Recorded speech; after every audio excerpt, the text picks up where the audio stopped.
Most people think the breakup is the moment the avoidant feels the loss. It isn't. For many avoidants, the breakup is actually the moment they finally feel relief. Pressure drops, expectations disappear. The emotional intensity that was overwhelming their system suddenly goes quiet. And in that quiet, their nervous system interprets it as safety, which is why something confusing happens. While you are sitting there, trying to process the relationship, they look like they moved on. Fast, too fast, sometimes within days, sometimes within hours. They seem lighter, detached, almost unaffected. And this is the moment most people misunderstand completely because they assume what they are seeing is the avoidance final emotional state. But it isn't. It's only the first phase of their processing. Avoidants rarely process emotions in real time. They process them in distance. Distance from conflict, distance from expectation, distance from the person who activates their attachment system. When the relationship ends, their nervous system finally stops scanning for emotional demand. So instead of grief, the first emotion is often freedom, not because you didn't matter, but because closeness was overwhelming parts of their identity. And this is where the timeline between you and them begins to split. You begin processing immediately memories, conversations, regret, questions. Your mind tries to understand what happened, but the avoidant mind does something else. It suppresses, compartmentalizes, moves forward, focuses on work, friends, distractions, new routines, anything that keeps the nervous system out of emotional depth. From the outside, this can look cold, but psychologically, it's regulation. Avoidance learned very early in life that emotional dependence creates vulnerability, and vulnerability creates danger. So their brain developed a system: delay the emotion, postpone the processing, stay functional, stay in control. And for a while, that system works. Weeks pass, sometimes months. Life looks normal again, but something subtle begins to happen. Not all at once, not dramatically, quietly. Your absence begins to reorganize their memory. Because while you were in their life, their brain was focused on what felt overwhelming: expectations, closeness, emotional intensity. But once distance settles in, the brain no longer needs to defend itself. So the memory starts changing. The conflicts soften, the pressure fades, and something else becomes clearer: your presence, the stability you brought, the emotional regulation they didn't even realize you were providing. Because here's something most people never understand about avoidant dynamics. Avoidants often rely on their partner's nervous system more than they realize, not through obvious dependence, but through subtle emotional stabilization. Your presence was helping their system stay balanced. Conversations grounded them, connection regulated them. Even the routine of you being there created a structure their brain quietly adapted to. But when you disappear long enough, that regulation disappears too. And this is when the second phase begins. Not during the breakup, not during the silence, but later, when the nervous system is calm enough to finally look backward. Memories start resurfacing, not the stressful ones first, the meaningful ones, the quiet moments, the safety, the familiarity. And suddenly the brain asks a question it avoided before. What if that person was actually important to me? That question is the beginning of the moment. Not regret yet. Awareness. A slow realization that something valuable left their life. And the strange part is, this realization almost never happens while you're still trying. to convince them to stay. It happens when your energy is no longer in their environment. When you stop explaining, stop chasing, stop trying to be understood, your absence creates something avoidance rarely experience. Inside relationships, emotional space, space where the mind can process without pressure. And in that space, the narrative begins to shift. At first, just small thoughts, a memory that lingers longer than usual, a moment they replay, a curiosity about how you're doing. Nothing dramatic, just cracks in the emotional wall. But cracks are how delayed feelings begin. And the avoidant mind doesn't like cracks because cracks lead to awareness. Awareness leads to emotion, and emotion threatens the identity they built around independence. So many avoidants try to push this phase away too. More distractions, more work, more forward motion. But the mind remembers something important. The nervous system compares their current life to the emotional stability that existed before.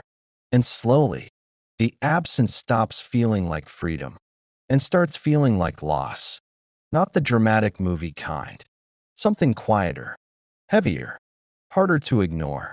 And this is usually the stage where people ask the question, why are they suddenly watching my stories again? Why are they reaching out months later? Why do they seem different now? Because the timeline finally caught up. Your emotions happened earlier. Theirs arrived late, not because you meant less, but because their system could only process you after the distance felt safe. And understanding this changes how you see the entire breakup, because the moment an avoidant realizes they lost you rarely happens when you leave. It happens when their mind finally stops running from the meaning of you. And by then, you are no longer the same person who walked away. At some point, something unusual happens. Inside the avoidant mind, life becomes normal again. Work continues. Days move forward. Conversations with other people feel easy. Nothing dramatic, nothing intense. And on the surface, everything looks stable. But the nervous system notices something before the conscious mind does. A quiet absence, not your presence, your function. Because when you were there, you were doing things emotionally. They didn't fully register at the time. You were slowing down their anxiety, grounding their reactions, absorbing tension in conversations, creating a rhythm of connection. Even when they pulled away, even when they went distant, even when they acted like they didn't need it, their system was still adjusting to you. Human nervous systems do this automatically. We regulate each other through tone, through eye contact, through presence, through predictability. And when that regulation disappears, the brain takes time to understand what changed. At first, it just feels like restlessness, something slightly off, a strange silence in their internal world. They may try to solve it logically. Maybe they just need new goals. Maybe they should work harder. Maybe they should improve themselves. So they upgrade their life. New routines, better habits, more productivity. From the outside, this can look like they are thriving, glowing up, moving forward. But underneath that movement, there is still something unresolved. Because productivity can distract the mind, but it cannot fully replace emotional imprint. An emotional imprint is powerful. Your brain doesn't only remember people, it remembers states. How your body felt around someone. Calm, seen, challenged, alive. Avoidants suppress emotions, but the body still records experiences, which means even if the mind moves on quickly, the nervous system stores the connection, and eventually, something small activates it. Not a dramatic moment, usually something ordinary. A place, a song, a random quiet evening, or seeing someone who reminds them of you. Suddenly, the mind pauses, and memory slips through. Not the arguments, not the tension, something softer. A laugh, a conversation that felt safe, the way you looked at them when they were overwhelmed, moments they ignored before, moments that felt normal then, but meaningful now. This is the beginning of reconstruction. The brain starts reorganizing the relationship. And here's the important psychological detail most people miss. When avoidants are inside the relationship, their brain filters for threat. Anything that suggests pressure, closeness, or expectation feels overwhelming. So those moments dominate their perception. But once distance exists, the threat disappears. And when the threat disappears, memory becomes more balanced. The brain finally has permission to remember the good without defense, which creates a strange emotional shift. They start seeing the relationship differently than they did when they left. This doesn't happen instantly. It unfolds slowly, memory by memory, realization by realization. And sometimes, the most confusing thought appears. Maybe I misunderstood that person. Not fully, just enough to create doubt. Because now the nervous system is calmer, and clarity often comes after regulation. This is also the stage where avoidants begin, checking from a distance, looking at your profile, replaying conversations, wondering how you're doing, but rarely reaching out yet. Not because they don't think about it, but because reaching out would mean acknowledging emotion, and avoidant identities are built on not needing emotional repair. So the mind creates another strategy: observation without vulnerability, curiosity without action. They tell themselves it's nothing, just checking, just passing time. But curiosity is rarely random. Curiosity is the mind moving toward unfinished emotion. And unfinished emotion is exactly what avoidants try to outrun. The longer the distance continues, the harder it becomes to ignore, because something else begins happening too. Comparison. Every new interaction gets quietly measured against the emotional imprint you left. Not consciously, subconsciously. Does this person feel easy? Does this conversation feel real? Does this connection feel grounding? And often the answer is unclear, not because other people are worse, but because emotional familiarity takes time to build. What they had with you took months or years to form. But the avoidant brain forgot that timeline. It remembers the pressure, not the foundation, until distance reminds it. And when that realization deepens, another thought appears, one that is much harder to suppress. What if I walked away from something rare? That question is uncomfortable because it threatens the story they told themselves during the breakup, the story that leaving was necessary, that distance was the right choice, that independence meant strength. Now the mind must reconcile two realities: the relief they felt when leaving, and the value they're beginning to see now. Both are true, which creates internal tension. Avoidants don't like internal tension, so they try to regain control of the narrative, sometimes by minimizing the relationship again, sometimes by convincing themselves you've already moved on, sometimes by distracting themselves even harder. But suppression has limits, because once the brain begins reevaluating someone, it rarely stops halfway. Pieces keep resurfacing. Moments, details, emotions they postponed earlier. And slowly, the realization moves closer.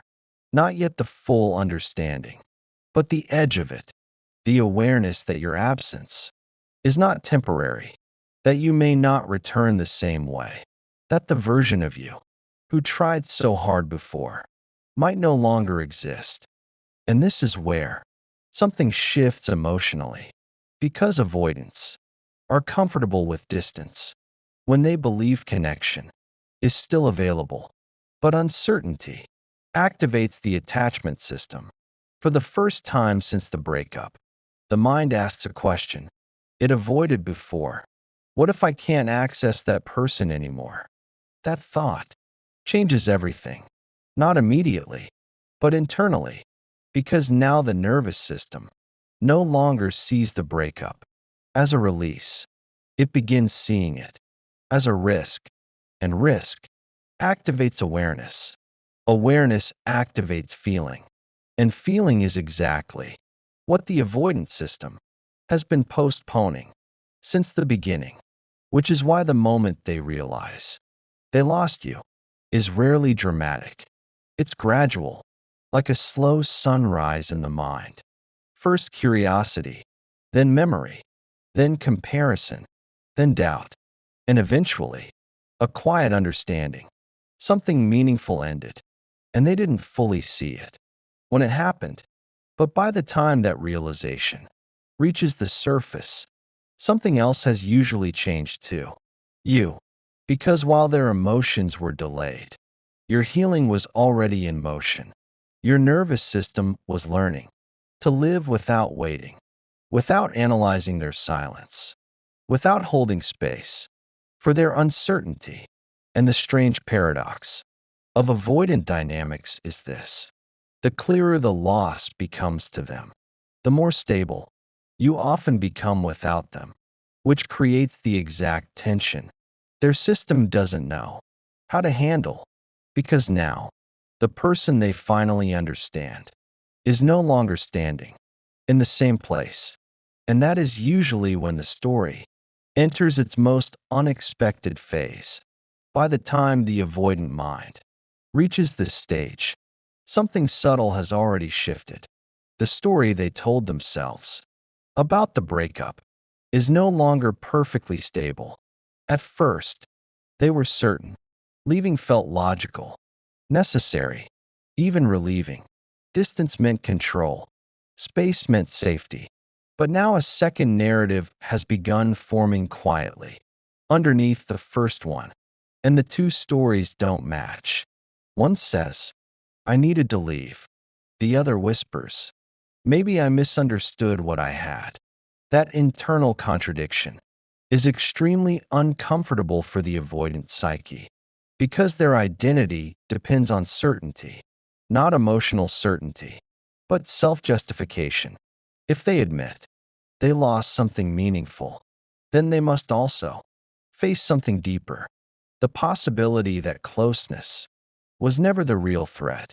The real threat was vulnerability, and vulnerability means exposure.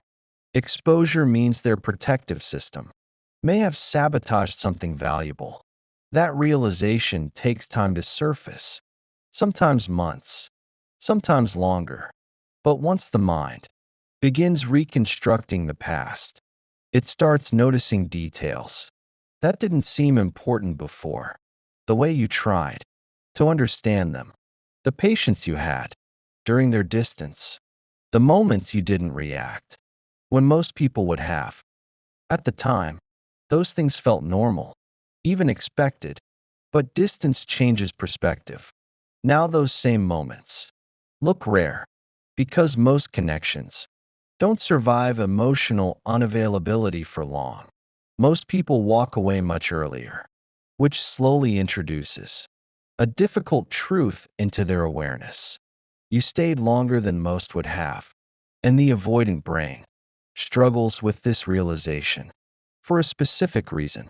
It challenges the belief that people always become overwhelming, or demanding, or suffocating, because you didn't always do that.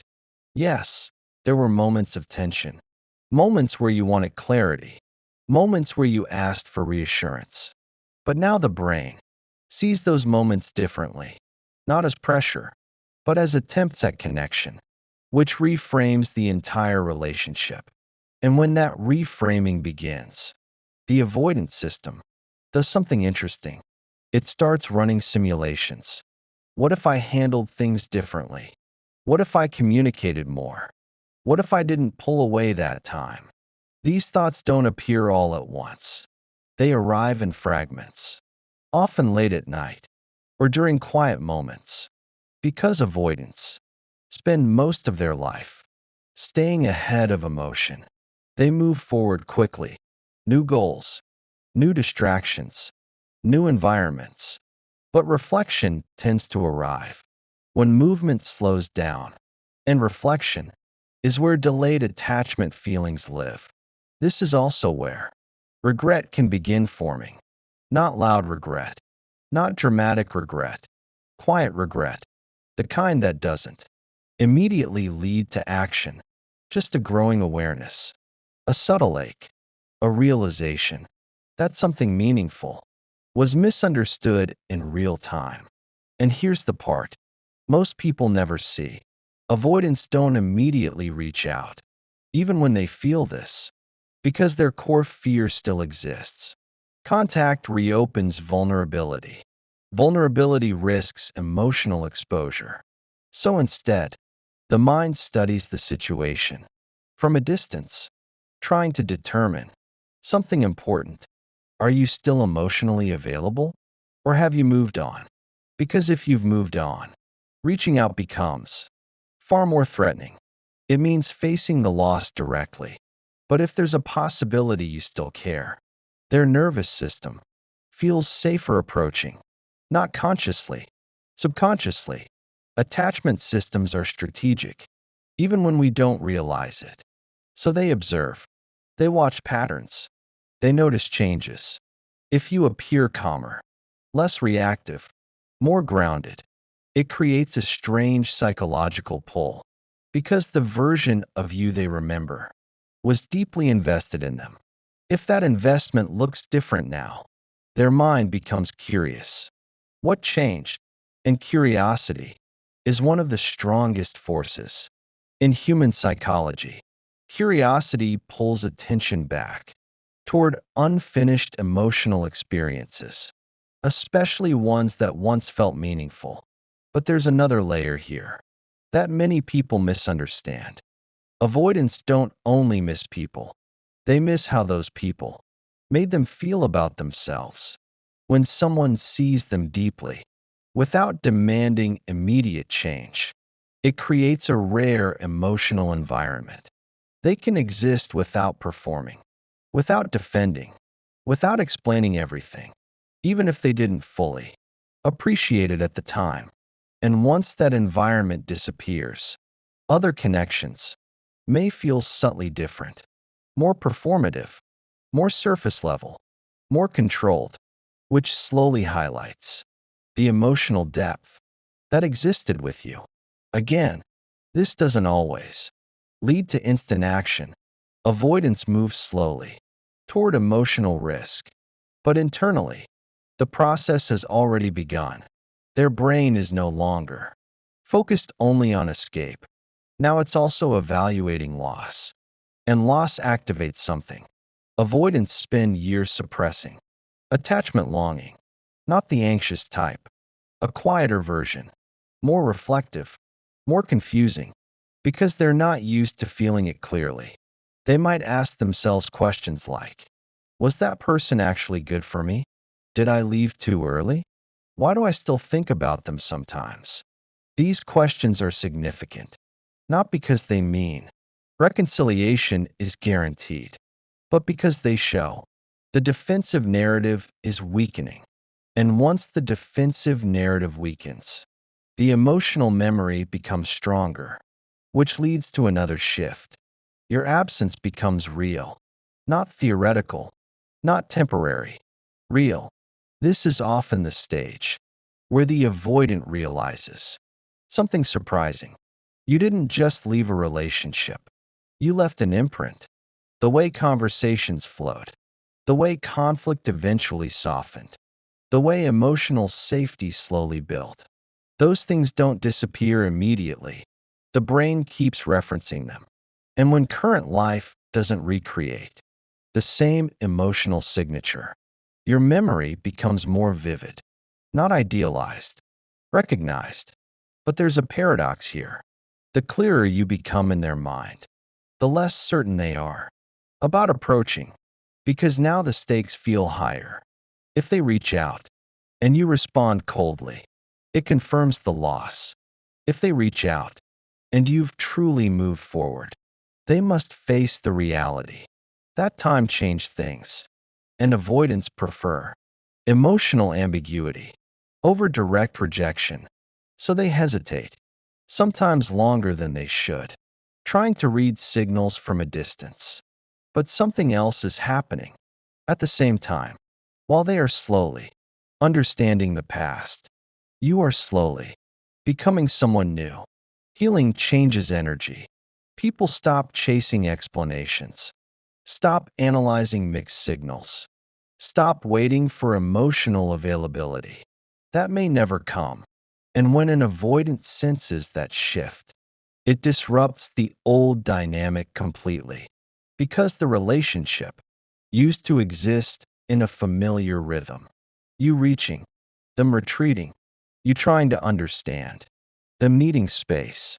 That rhythm created predictability. But once you step out of that pattern, their nervous system loses the map. Now there is uncertainty, and uncertainty activates attention. Attention activates emotion. Emotion activates attachment, which leads to the moment many people talk about, but few truly understand. The moment the avoidant realizes, you might not come back the same way, not because you're punishing them, but because you've changed. And when that realization lands, it forces the avoidant mind to confront something deeply uncomfortable. They may have lost access to someone who genuinely cared about them, not theoretically, but in reality. And that awareness is the beginning of a completely different emotional phase, one they spent the entire relationship trying to avoid.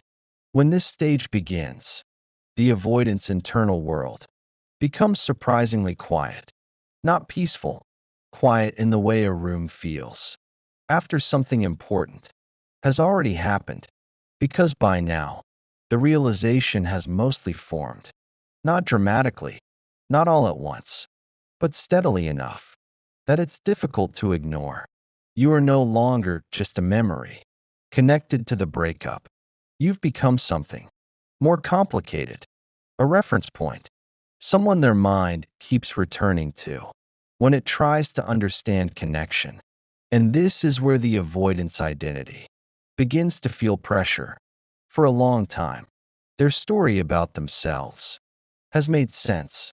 They are independent, self-contained, not someone who needs deep emotional reliance. Relationships come and go. Life moves forward. They adapt. They stay in control. But the experience with you doesn't fit neatly into that story anymore. Because if you truly mattered in the way their mind is now beginning to admit, then independence didn't protect them. It cost them something. And the avoidant identity doesn't like that realization, because their entire emotional system was built around preventing pain, preventing exposure, preventing loss. Yet somehow, loss happened anyway.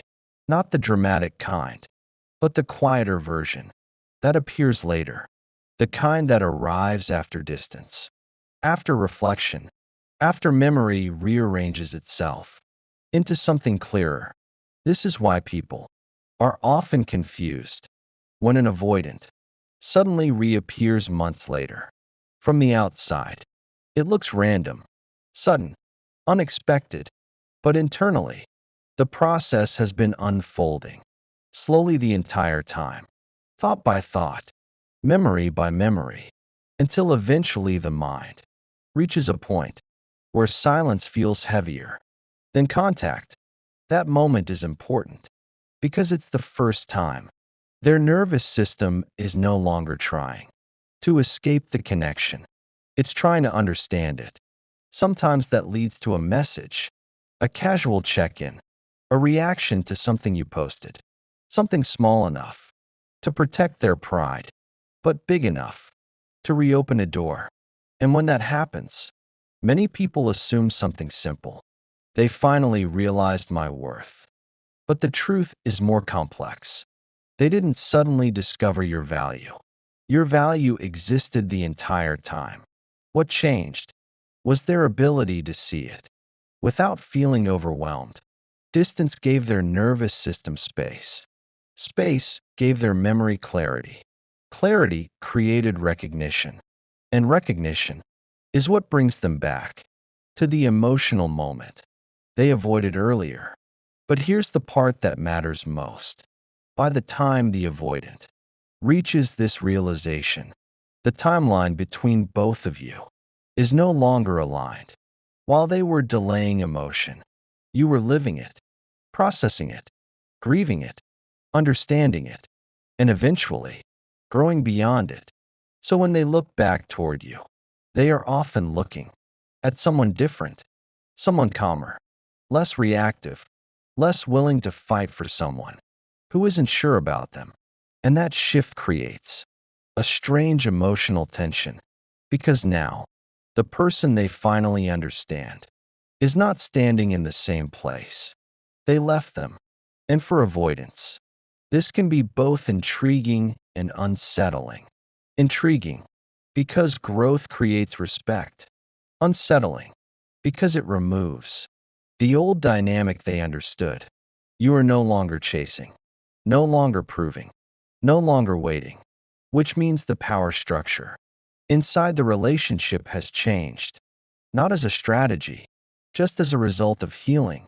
And when avoidants encounter that change, their emotional response can become surprisingly sincere, because for the first time, they are engaging with you without the pressure that used to trigger their defenses. No expectations, no emotional demands, just reality. But reality also contains risk. You may not want the same thing anymore. You may not feel the same pull. You may not be interested in reopening something that once hurt you deeply. And that possibility forces the avoidant to face the one experience their system has spent years avoiding: true emotional vulnerability, not the kind inside a relationship where distance is still available, the real kind, where the outcome isn't controlled, where the other person might say no. And this is the moment many people misunderstand because they focus on whether the avoidant returns. But the deeper story is actually about awareness. The relationship forced them to confront a pattern, a survival strategy, a way of relating that protected them, but also limited them. You became the mirror for that realization, not intentionally, but inevitably. And once someone sees a pattern clearly, they can never fully go back to the old unconscious version of it, which means regardless of what happens next, you change something in their internal world, not through persuasion, not through chasing, but through the experience itself, through the connection that existed long enough to leave an imprint. And that imprint becomes part of their emotional map, a reminder that real connection is possible, but also fragile, and that sometimes the moment you understand someone's value is the same moment you realize they are no longer standing where you left them. That realization is quiet, heavy, humbling, and for many avoidants, it becomes the beginning of a different kind of growth, not the productivity kind, not the distraction kind, the emotional kind, the kind that asks difficult questions about closeness, about fear, about why distance once felt safer than love. But by the time those questions arrive, the story between two people has often already changed. And that's the paradox of delayed emotional processing. The understanding arrives late, but the impact is very real. If this video made something click for you, don't just scroll away, because most people repeat this dynamic without even realizing it. They keep attracting the same pattern, The same distance, the same emotional confusion, just in different people. So I want to know something. Comment pattern below if you've ever experienced this. With an avoidant, I read every comment, and your story might help someone else finally understand what they've been blaming themselves for. And if you want to go deeper into this psychology, make sure you're subscribed